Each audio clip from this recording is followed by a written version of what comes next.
ഈ പോലീസുകാരും ഈ ഗുണ്ടകളും തമ്മിലുള്ള ബന്ധം എന്ന് പറയുന്നത് മോഹൻലാൽ ഏതോ ഒരു സിനിമ പറഞ്ഞല്ലോ എന്തോ വിസ്കിയും വെള്ളവും കൂടെ ചേർന്നാൽ പിന്നെ രണ്ടുപേരും ഒന്നിച്ച് പിരിക്കാൻ പറ്റത്തില്ലെന്ന് പറഞ്ഞ ഒരു ബന്ധം ഇവർ തമ്മിലുണ്ട്.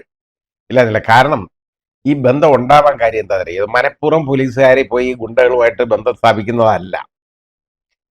ഒരാളെ പല പ്രാവശ്യം കാണുമ്പോൾ നമുക്ക് ചിലപ്പോൾ ആദ്യം കാണുമ്പോൾ നമുക്ക് തോന്നും അയാളെ കാണുമ്പോൾ ഇയാൾ ഇങ്ങനെ ഇരിക്കുകയാണ്. അപ്പൊ ചില സിനിമാ നടന്മാരെ പോലെ തന്നെ നമുക്ക് പറയാതെ ഇങ്ങനെ ഇരിക്കുന്നു ഇവനെ ആര്.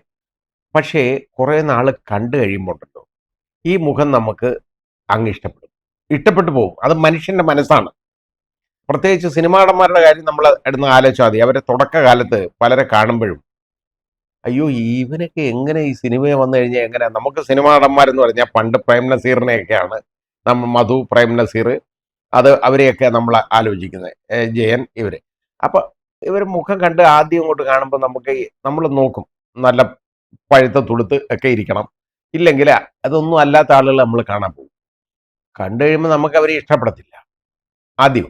പക്ഷേ കുറച്ച് നാൾ കാണാനിടയാകുമ്പോണ്ടല്ലോ, അത് ഹ്യൂമൻ മൈൻഡാണ്. കുറെ നാൾ കാണുമ്പോൾ നമ്മുടെ ബ്രെയിൻ പറയും ഇവൻ നല്ലവനാണെന്ന് നമ്മുടെ മനസ്സിലൊരു അവബോധം ഉണ്ടാവും. മതി, കുറെ കഴിയുമ്പോൾ നമുക്കങ്ങ് ഇഷ്ടമാവില്ല അവര്. പിന്നെ അവർ വളരെ സുന്ദരന്മാരാണ് നമ്മളെ സംബന്ധിച്ചിടത്തോളം. അവർക്ക് സൗന്ദര്യം ഇല്ലെന്ന് ആരെങ്കിലും പറഞ്ഞു കഴിഞ്ഞാൽ നമുക്ക് പ്രശ്നമാണ്. പിന്നെ ആ രീതിയിലേക്ക് മാറും. എന്ന് പറഞ്ഞതുപോലെ ഈ ഗുണ്ടകളെ ആദ്യം കുറെ കാണും, പിടിയടാ കെട്ടടാ എന്നൊക്കെ പറഞ്ഞ അവന്മാരെ അടുത്തൊക്കെ അവർ നിൽക്കും. ആ പതുക്കെ ഇവർ കുറച്ച് നാൾ ഇത് കണ്ടു കഴിയുമ്പോൾ ഉണ്ടല്ലോ ഇവരുമായിട്ടൊരു ചങ്ങാത്തം വന്നു പോകുന്നതാണ്. പക്ഷേ അത് പോലീസുകാരുടെ ജോലിയല്ല അങ്ങനെ വരുന്നത്. ബാക്കി നമ്മൾ ഈ സിനിമ കാണുന്ന പോലെ അല്ല ഇത് ഇവന്മാരെ കാണേണ്ടത്. പോലീസുകാർ ഇത് അവർ ഗാർഡഡ് ആയിരിക്കണം. കാരണം ഇങ്ങനെയുള്ളവരുമായിട്ടുള്ള ഒരു അസോസിയേഷൻ എന്ന് പറയുന്നത് ഒരിക്കലും പാടില്ല എന്നവർ വിചാരിക്കണം. ഇപ്പോൾ വന്ന് അവസാനം എന്താ, ഒരാൾ റിട്ടയർ ചെയ്യുന്നതിൻ്റെ തലേന്നൊരു DYSP അയാൾ അവസാനം ആ വീട്ടിൽ ഈ പോലീസുകാർ വന്നപ്പോൾ അതിൻ്റെ കക്കൂസി കയറി ഒളിച്ചിരിക്കേണ്ട ഗതിയുടെ കേട്ടോ. എന്നിട്ട് അയാളെ കയ്യോടെ അവിടുന്ന് പൊക്കിയെങ്കിൽ പോലും അത് പിന്നെ കേസും ആയില്ല. പോലീസുകാർ നോക്കിയപ്പോൾ ഏമാനാണ്, പ്രശ്നമില്ല, ഇപ്പം എന്ത് ചെയ്യാനൊക്കും. ആ രീതിയിൽ നമ്മൾ കണ്ടതാണ്. നാണക്കേടല്ലേ ഇതൊക്കെ. ഇതുപോലെ ഒരുപാട് ഗുണ്ടകളുമായിട്ട് ഇവർക്ക് അസോസിയേഷൻ ഉണ്ടാവും, പലപ്പോഴും ഉണ്ടാവും.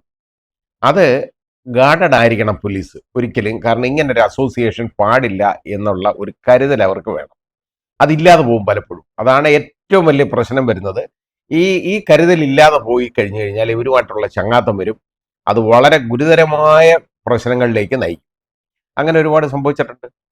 ഇവര് പലരുമായിട്ടുള്ള ബന്ധമുള്ളവരെ ഇപ്പോൾ അവരെ പിടിക്കും. അപ്പോൾ അവരുടെ ഒരു ഇൻക്രിമെന്റ് അങ്ങ് മാറി ചെയ്ത് കഴിഞ്ഞാൽ ഉണ്ടല്ലോ പിന്നെ ബന്ധമില്ല അവർക്ക് എന്നുള്ളതാണ് കാഴ്ചപ്പാട്. നമ്മൾ എന്താ ഇതൊക്കെ എന്ന് പറയുന്നത്. ഇങ്ങനെയുള്ളവന്മാരെ കണ്ടു കഴിഞ്ഞാൽ അവനെ സർവീസിൽ നിന്ന് പിരിച്ചുവിടണം. അതാ ചെയ്യേണ്ടത്. ഇതങ്ങോട്ട് സസ്പെൻഡ് ചെയ്ത് കഴിഞ്ഞാൽ ഉള്ള കാര്യം എന്താണെന്നറിയോ, സുഖം. അവന് ജോലിയും ചെയ്യണ്ട, ഒന്നും ചെയ്യണ്ട, സബ്സിസ്റ്റൻസ് അലവൻസ് എന്നുള്ള രീതിയിൽ ശമ്പളം വാങ്ങിക്കൊണ്ട് അവന് വീട്ടിൽ ഇരിക്കാം, കറങ്ങി നടക്കാം, വീണ്ടും ഗുണ്ടകളുമായിട്ട് പോയിരുന്ന് വെള്ളം അടിക്കാം. ഇതാണ് നടന്നുകൊണ്ടിരിക്കുന്നത്. ഇത് ഇങ്ങനെയുള്ളവന്മാരെ ഉണ്ടല്ലോ, ഈ ബന്ധമുള്ളവന്മാർ ഒരിക്കലും നന്നാകത്തില്ല. ഇപ്പൊ രണ്ടുപേരുടെ പേരൊന്നും ഞാൻ പറയുന്നില്ല, അവരെ ഇപ്പൊ റീഇൻസ്റ്റേറ്റ് ചെയ്ത്. കാരണം എന്താണെന്നറിയോ, ഗുണ്ടാബന്ധം കൊണ്ട് തെളിഞ്ഞു. അവരെ ഒരാളുടെ 2 ഇൻക്രിമെന്റും ഒരാളുടെ 1 ഇൻക്രിമെന്റും ബാർ ചെയ്തു. അതോടുകൂടി ബന്ധമില്ല. പിന്നെ കുഴപ്പമില്ല കേട്ടോ. ഇത് ബാർ ചെയ്ത് കഴിഞ്ഞാൽ ഇൻക്രിമെന്റ് 2 പോയി കഴിയുമ്പോൾ അവർ വൃത്തിയായി. ഈ കാഴ്ചപ്പാടല്ല വേണ്ടത്. ഇതൊക്കെ സേനയിൽ ഉള്ള ആളുകളെന്ന് പറയുന്ന അവരുടെ നിയമം എന്ന് പറയുന്നത് നമ്മുടേതായിരിക്കരുത്. സാധാരണ ഒരു മനുഷ്യന് ആപ്ലിക്കബിൾ ആയിട്ടുള്ള നിയമമായിരിക്കരുത്. കാരണം ഇവർ നിയമം നോക്കേണ്ടവരാണ്. ഞാൻ പറഞ്ഞപ്പോൾ ജഡ്ജസിനെ സംബന്ധിച്ചിടത്തോളം, അതുപോലെ തന്നെ ഈ പോലീസിനെ സംബന്ധിച്ചിടത്തോളം, മിലിറ്ററി സംബന്ധിച്ചിടത്തോളം ഒക്കെ ഉള്ള നിയമങ്ങൾ എന്ന് പറയുന്നത് വളരെ കർക്കശമായിരിക്കണം. കാരണം ഇവര് ആളുകളുടെ ജീവനും സ്വത്തിനും സംരക്ഷണം കൊടുക്കേണ്ട ആളുകളാണ്. അങ്ങനെയുള്ള ഒരു വേലി വിളവ് തിന്നുക എന്ന് പറയുന്ന ഇടപാടാണ്. ഇവർക്ക് പോലീസുകാർക്ക് ഗുണ്ടകളുമായിട്ട് ബന്ധം വന്നു കഴിഞ്ഞാൽ പിന്നെ ഇവരെങ്ങനെ ലാൻഡ് ഓർഡർ നോക്കുന്നത്? ഇവിടെ പാവങ്ങളുടെ ജീവനും സ്വത്തിനും ഒക്കെ അവർ സംരക്ഷണം കൊടുക്കുന്നത് എങ്ങനെയാണ്? അപ്പൊ അത് മനസ്സിലാക്കിയിട്ട് വേണം ഇതൊക്കെ ചെയ്യാൻ. അതിന് അവരെ സംബന്ധിച്ചിടത്തോളമുള്ള നിയമം എന്ന് പറയുന്നത് വളരെ കർക്കശമായിട്ടുള്ള നിയമം വേണം. ഇവരെയൊക്കെ സംബന്ധിച്ചിടത്തോളം. ഞാൻ ഈ പറഞ്ഞ 3 വിഭാഗങ്ങളെ സംബന്ധിച്ചിടത്തോളം, കാരണം ഇപ്പം മിലിറ്ററിക്ക് ഒരു ഒരു ഏലിയൻ എനിമി എന്ന് നമുക്ക് പറയാം. ഒരു വെളിയിലുള്ള ഒരു ശത്രുവുമായിട്ട് ബന്ധമുണ്ടെങ്കിലോ അവന് സർവീസ് വെച്ചുകൊണ്ടിരിക്കാൻ പറ്റുമോ? പറ്റത്തില്ല. എന്ന് പറയുന്ന പോലാണ് പോലീസിന്റെ കാര്യം. പോലീസിന് നിഷ്പക്ഷമായിട്ട് അവർ നടപടിയെടുക്കാൻ ആദ്യം പഠിക്കണം. പക്ഷേ ഇപ്പൊ എന്താ പ്രശ്നം? ഈ ഭരിക്കുന്ന പാർട്ടിയുടെ അസോസിയേഷനിൽപ്പെട്ട അതാണ് ഒരു അസോസിയേഷൻ ഉള്ള പോലീസിന്റെ ഉള്ളത് ആകപ്പാടെ. ഈ അസോസിയേഷനിൽപ്പെട്ട ആരെങ്കിലും ഒക്കെ ഉണ്ടെന്നുണ്ടെങ്കിൽ അവരങ്ങ് സംരക്ഷിക്കും. അസോസിയേഷൻ അവരാ തീരുമാനിക്കുന്നത്. ഈ അസോസിയേഷൻ ഒന്നുമല്ല ഇത് തീരുമാനിക്കേണ്ടത്.